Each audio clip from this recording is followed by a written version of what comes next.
Assalamualaikum warahmatullahi wabarakatuh. Perkenalkan, nama saya Zulfat Adinata dengan NIM 304.22076. Nah, di sini saya akan menjelaskan tentang jawaban saya atau memaparkan jawaban saya untuk tugas UTS dalam mata perkuliahan PPKN yang diampu oleh Bu Firda.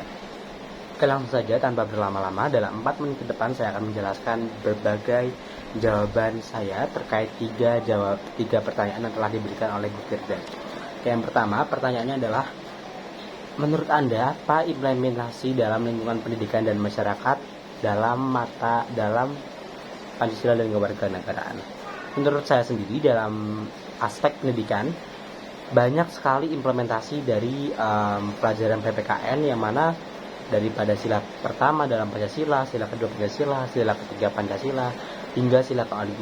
Bahkan dalam kehidupan berpendidikan pun banyak implementasi dalam materi-materi pendidikan kewarganegaraan, seperti halnya dalam norma-norma, kemudian kebebasan berpendapat, yang mana juga termasuk ke dalam sila ke-4 dalam Pancasila gitu ya.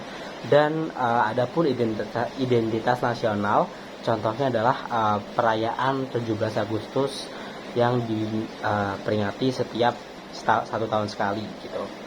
Nah, kemudian yang kedua nih, ada pertanyaan lagi. Pertanyaan adalah, menurut saudara, mengapa kekhawatiran itu timbul dan bagaimana mengatasinya? Nah, untuk soalnya lengkapnya seperti ini.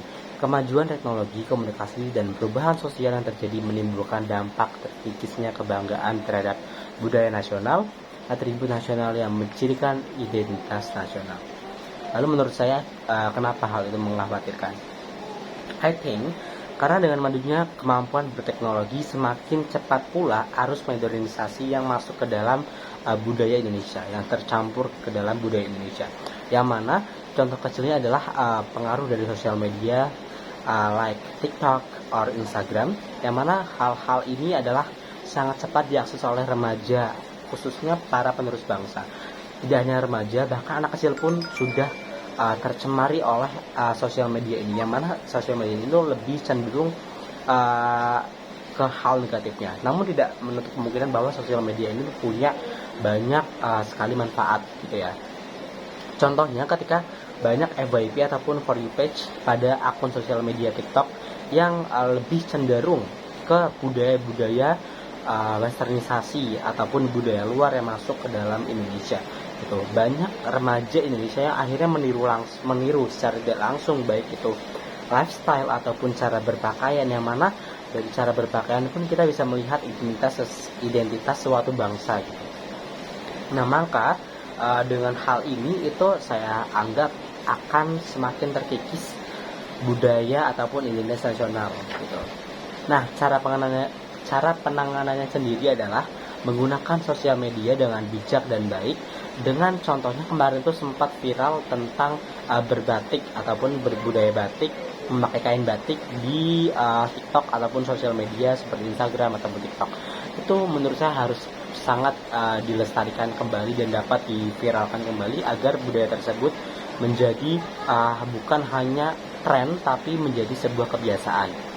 Untuk yang ketiga ataupun soal yang terakhir adalah, apabila saya menjadi pemimpin bangsa, apa saja perubahan yang akan saya lakukan?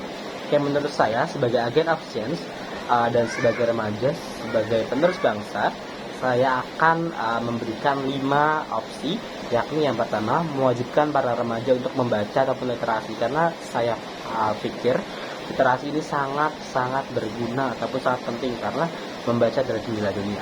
Kemudian yang kedua adalah menciptakan akses bersosial media dengan grafis, baik itu memberikan